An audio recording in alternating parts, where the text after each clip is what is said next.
Africa is still don't value design the way we're supposed to, but it's not the fault of the continent. The discipline is still new. It's our responsibility to change that. I'm not gonna blame anyone because I'd rather be part of the people who bring the difference because it's a challenge. And I've read a quote that says, if you identify the problem, it might be your responsibility to fix it. Welcome to Design Lab. I'm Bon Q. Thank you for coming back to the show where we tell stories about how the worlds of design, art, science, and health intersect. And thank you for leaving 5 stars on Apple Podcasts. This is how you as a listener can support us. On today's show, we have Gideon Machava. He is an entrepreneur, designer, and community builder. He has experience leading teams, coaching designers, and creating products and services that positively impact people's lives. He works across diverse industries and sectors. He brings early ideas and concepts to life for World Bank projects, scrappy startups, and nonprofits in Africa. He's the author of Design Sutra. It's a collection of design principles for designers in the early stages of their careers. And he founded the World Class Designer School. It's a home of the brightest design minds in Africa. Recently, he organized the World Class Designer Conference, which included speakers such as Debbie Millman, Marty Kagan, and designers from some of the largest companies in the world. In 2018, Google named him one of the best community builders in Africa.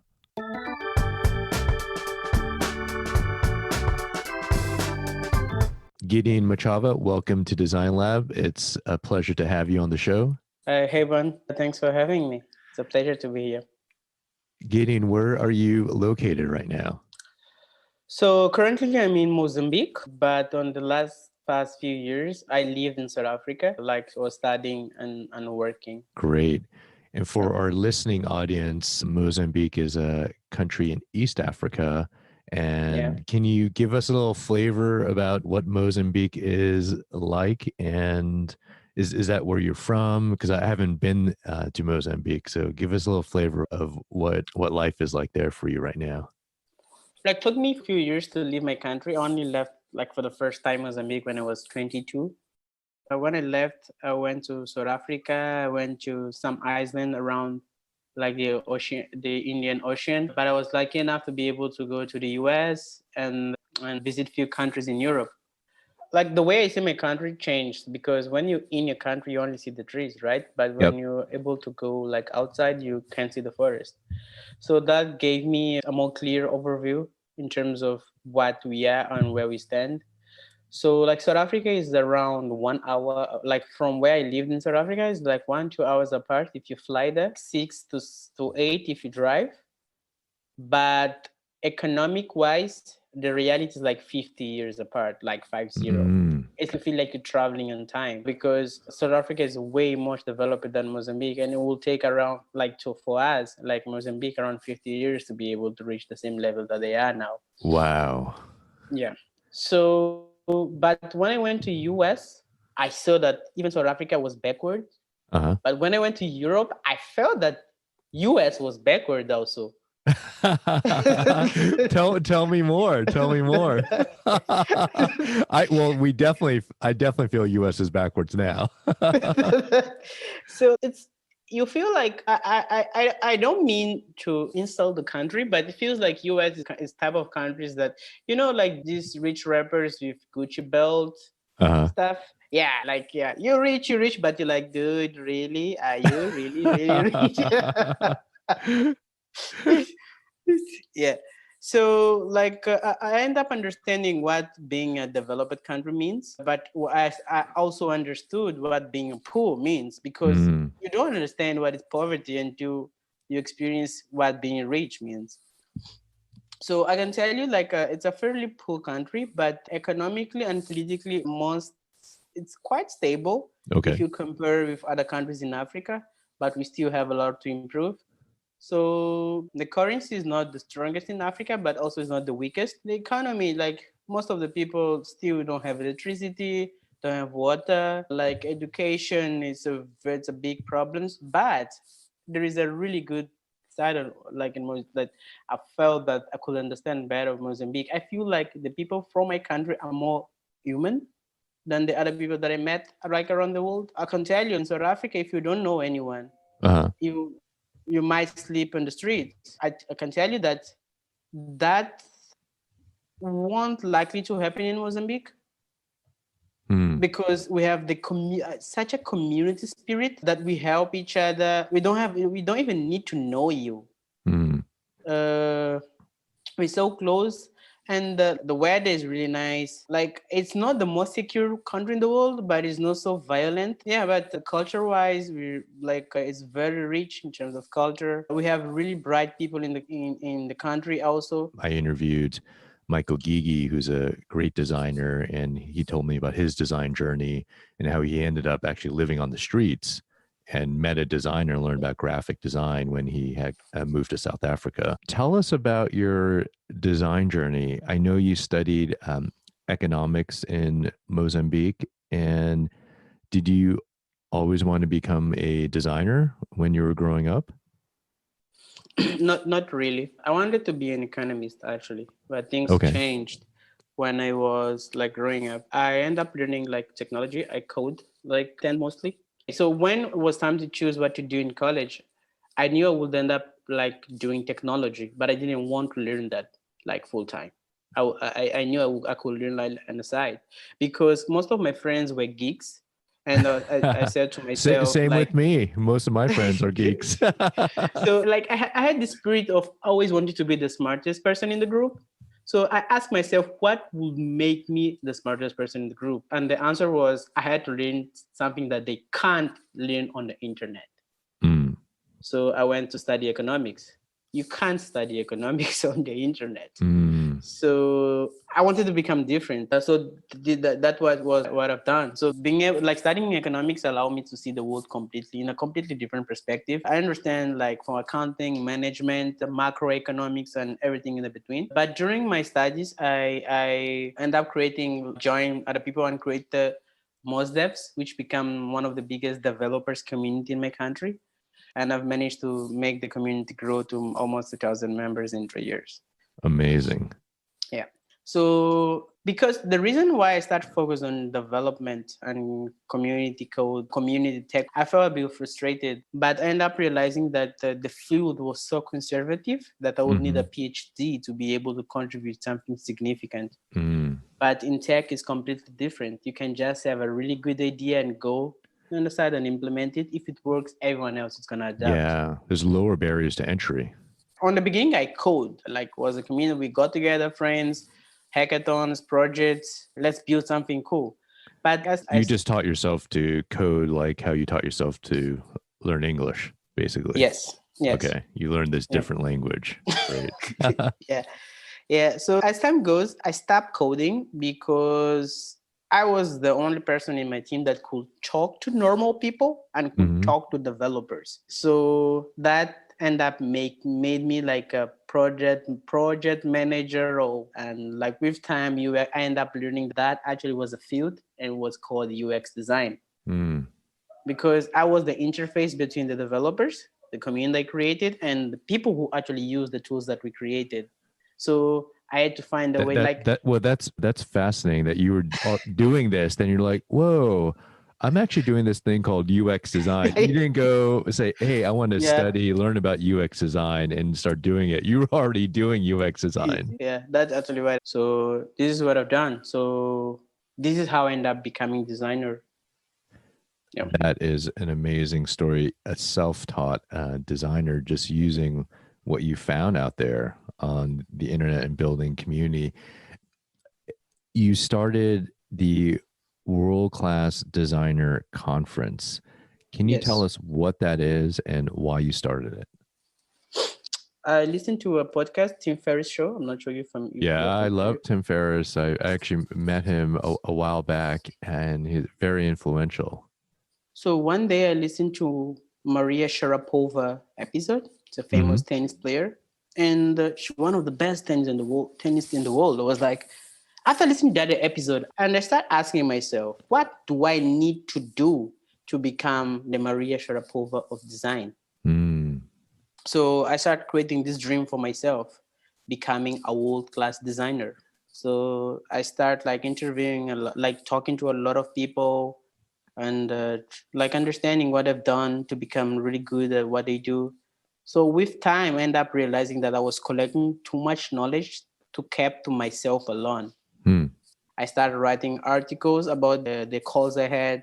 I recorded a podcast, and people continuing asking for more, but those people were for Africa. But I want to become a designer. What do I do? I start asking myself, why don't I build a school? Hmm. So I will get all these people who want to become designers in a platform. I will make sure that they have enough discipline to complete, and I will try to mentor them and coach them so I won't become the only world-class designer. So the question that came after was, how will I pay for so many people? And I didn't want to like ask for funds or sponsorships or anything like that. But I had a huge network of designers like that time. I And was you built talking, this huge network just by cold calling, yeah, emailing people, just talking yeah. to them and just writing stuff up. What did you start, like a Medium blog or something like that? If I show Wow. you your profile, I will email you. I will email you like enough time. So you will have two choices. You will rather block me or respond to my email. Yeah. But that's amazing. You're able to do this all while living in South Africa, reaching to designers all across the All planet. over the world. Yeah, yeah, definitely. So like the solution that I ended up finding was organizing the conference. I wanted to create like design community in Africa, but I don't want it to be about Africa. I want to be about the world, Hmm. because I know that we Africans, we are talented enough to become like literally world-class designer. Yeah. If I organize a conference about Africa, we will still continue in that silo that I want Yeah. to remove us from. So the conference was, okay, it's about Africa, because if you buy a ticket, I'll be able to sponsor one African student, right? To go for free to the conference. Yeah. To go for free for the conference and pay for the education. What's this education? So basically, remember I said people can't afford the International Design Foundation, Coursera, they Yeah. lack discipline, right? They can't afford these online courses that already currently exist, but is maybe designed more for a Western audience. Yes. I decided to create the type of Uber for education, because if all the content is out there, I just have to collect and organize. So the conference was the vehicle for me to do that. So I've managed to get like sponsors like Shopify, Webflow, Framer, and Argo Design, which is the company in New York, to sponsor the conference. And people like from Google, Facebook, I didn't expect those people buying tickets. When I saw people buying, it was like, what's happening here? Like even huge people from huge bought ticket. I was like, what? There were, and it's a very global conference, and you have some real design leaders like Debbie Millman, who I'm a big fan of. I was like, wow, this is an amazing conference. Yeah, Debbie Millman charged a lot of money to do a conference, and she did that for free for us.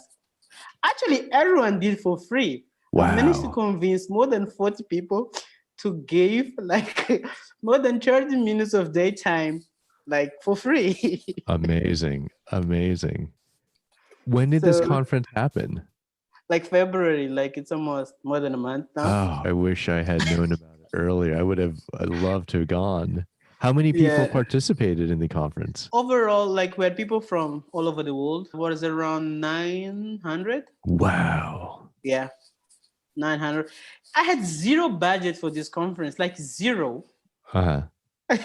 Unbelievable. Unbelievable. Just one idea, one dream. Was like, I've managed to find this group of friends who are crazy like me and say, let's try this. And you know what? It was a 24 hours non-stop conference. Whoa, what do you mean? Yes, the conference ran for 24 hours. Okay. Non-stop. Unbelievable. I guess because you had such a global audience that you were able to hit people in different time zones. Yes, that was the goal, because I want to create like a really international conference.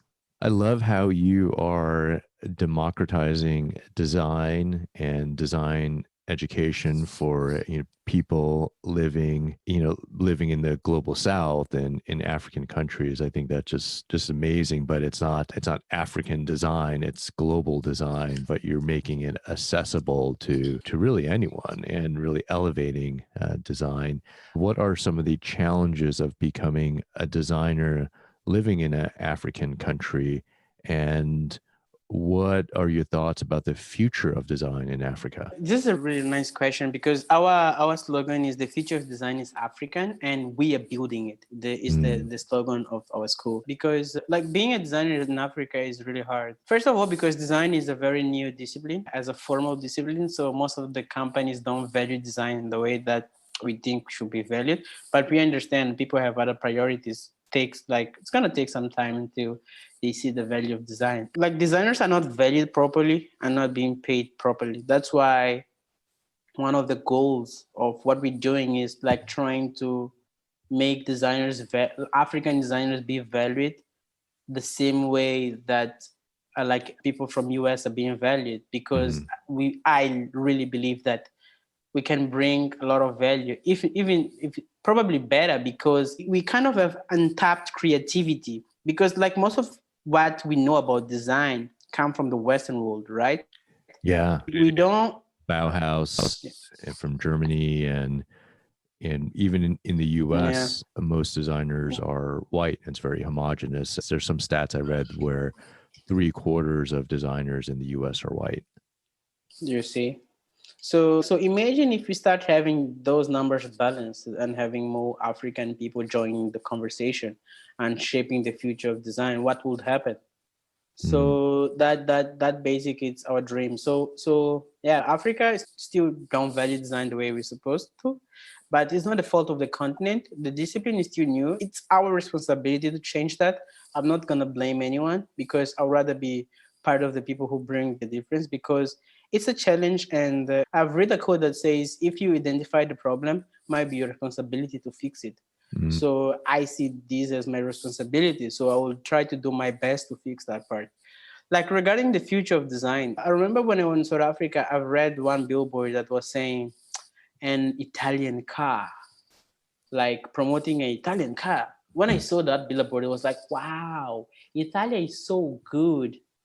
Like Italy, the country, so good that they can just sign the country and you kind of feel like it's a very well-built product. When are we going to have that for Africa? So I created this as a mission for myself, trying to create the Made in Africa a brand. So inspired by the Italian cars, I want to create the Made in Africa designers. Like I hope 10 years from now, when you hear about these guys are African designers and your expectations are way high. Yeah, I love that. Because so because of that billboard, I started like researching about it, like trying to understand what Italy did to become a reference in the design field.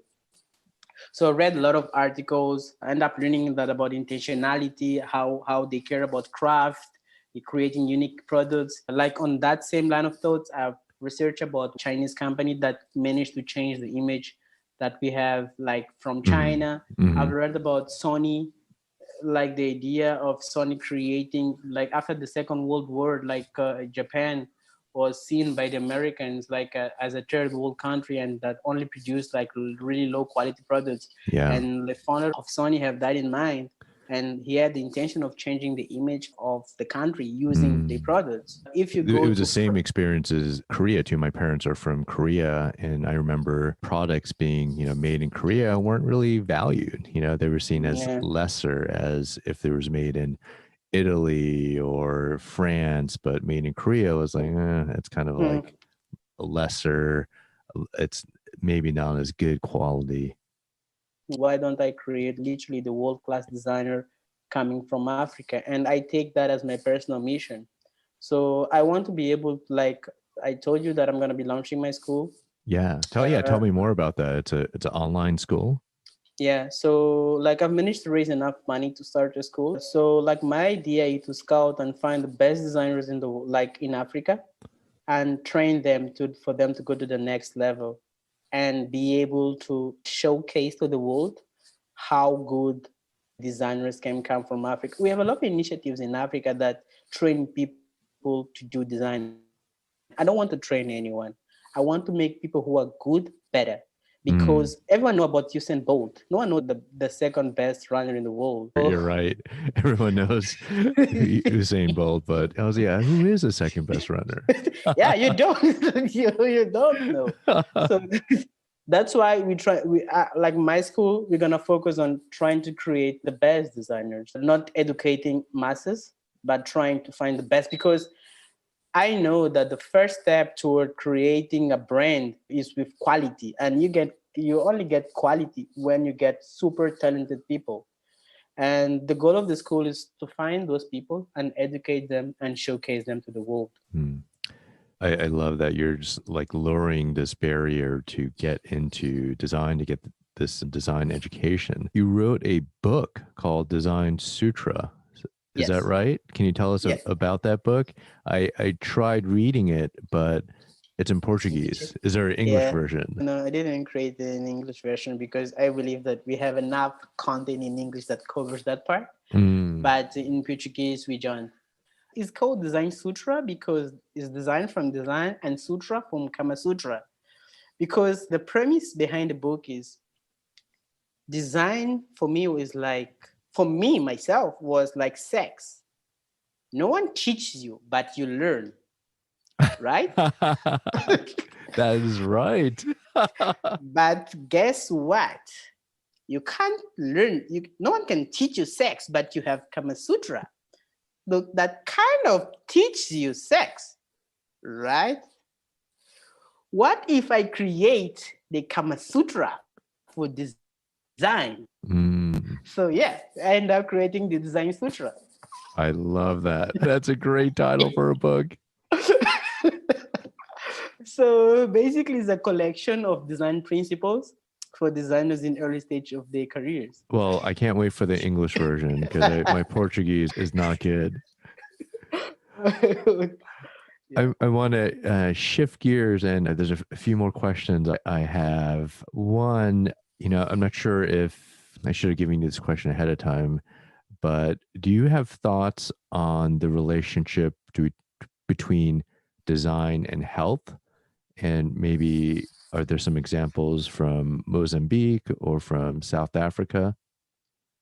Yeah, like for Mozambique, we do have a lot of examples. Like this is a very sensitive point for me. When I left MozDevs, the community that I created in Mozambique, the last event that I organized was a hackathon health, like to solve. Oh, really? Wow. Yeah, to solve like problems related to health. But that was inspired by a really bad moment that I had in my life. My father passed away 3 years ago, 4 years ago. So sorry. Yeah. No, actually, he was hospitalized. He passed away. Yeah, he was hospitalized for like a few months. He was sick for a month and ended up passing away. Mm. And during that period, I had to go to the hospital a lot. Okay. Right. And I end up like seeing the reality that they live in. So at a hospital, you can waste 2 hours waiting for no reason. Like mostly is coordination issues. Yep. And I am a geek. I am a technologist, and I know I could fix those problems. So I end up talking to organizations who are responsible, like for managing part of the hospital, and other international organizations who support them, to try to create solutions like to help them. Example, like managing a queue. If you want to go to the hospital, imagine if you could book using an SMS.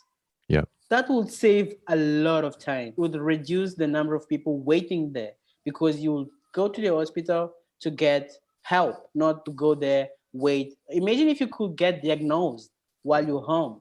Mm. So that was the type of problems that we wanted to solve. Unfortunately, was way harder than I thought. I think we developers and designers, sometimes we're so naive. We think you just go there and fix the problem because the tool is here. We end up forgetting the adoption period, like the politics involved, like the finance part that requires.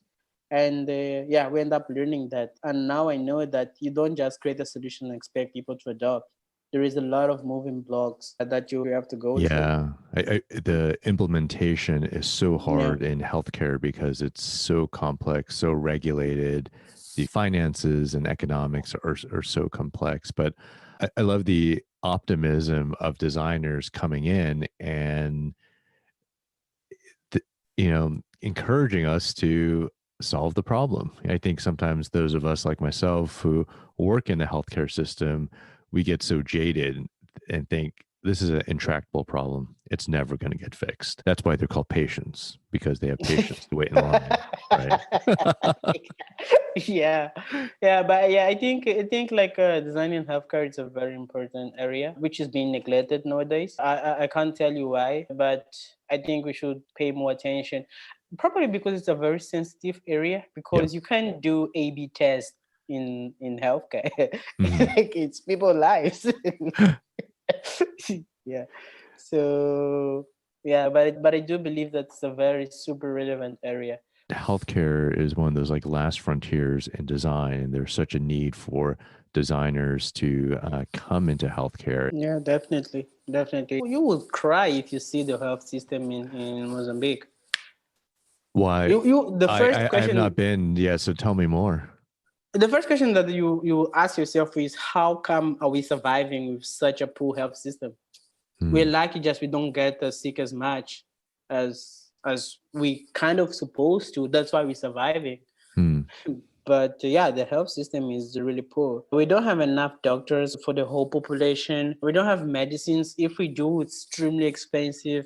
The public sector is really not so well organized. We have a lot of challenges in the country, a lot of challenges. Hmm. So, like, Mozambique is the type of country that you pray to not get sick. Hmm. Yeah. I'm curious to know, how has life been for you and others in Mozambique during the pandemic?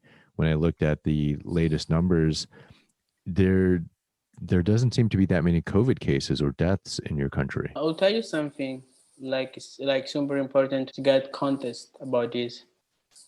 To have COVID cases, you have to count. What I'm saying counting is, you guys can know exactly how many people have COVID because people do report, and the authorities actually take this case like seriously. I don't have proofs, I don't have evidence about this, but I believe that the numbers that we have don't express the reality. I So there's think we have, an underreporting because the data is yeah, not being collected as yeah. So rigorously.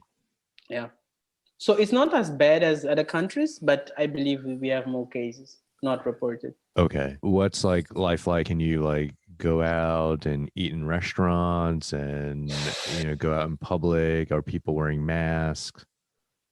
Yes and no. Like, we Africans are very skeptics. We only believe what we can see. You Mhm. tell you, there is COVID is killing. The first question I'm gonna ask: how many people from your family did COVID kill? Yeah. None. So okay. When someone died, please let me know. So, so yeah, we tried to wear masks in the beginning, but Uh-huh. it's kind of fading away already. Okay. Although we're gonna have the third wave of COVID cases, but I feel like people are getting tired. You Mm. can still go to restaurants. We have a curfew, like at 9 p.m. no one is allowed to go out, but Oh, only in the really? yeah, Wow. but only in the province, which because most of the cases of COVID were reported in the capital of the country, which is Maputo, where I'm at now. Hmm. And yeah, life is kind of normal. Like, public sector, everyone is wearing a mask, but outside of that space, like, if you drive away like 20 kilometers from the city, you will see a completely different reality. Hmm. Feels like there is no COVID there. Wow. Yeah. Yeah. My last question for you is, what inspires you to be creative? I think challenges. I tell you, like, I get energy out of problems. Like, when I was organizing the World Class Design Conference, which was one of the biggest challenges in my professional life until now, I I've received so many emails. I remember there is a week that I've received so many emails that if I open an email and I didn't reply, I will never find that email again.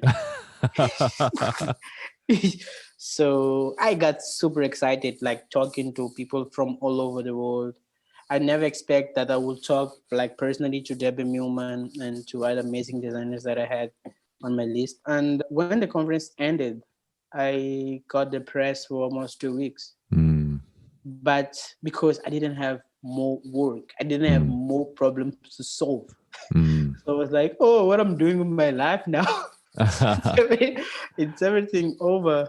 Well, it looks like you have a lot more problems to solve, and I'm really inspired by your design journey, your vision for creating world-class designers from Africa. This conference that you and your colleagues created. It's so inspiring, and really thank you for being on the show. Thank you for having me. It was a really nice talk. You can find Gideon Machava on social media. He's on Twitter at GUIDIONEMACHAVA, and he's also on Instagram. And thank you to everyone who reaches out to me on social media. You can find me on Twitter at BONKU and on Instagram at DRBONKU. Design Lab was produced by Rob Puglisi. Our theme music was created by Emmanuel Houston, and our cover design by Eden Liu. See you next week.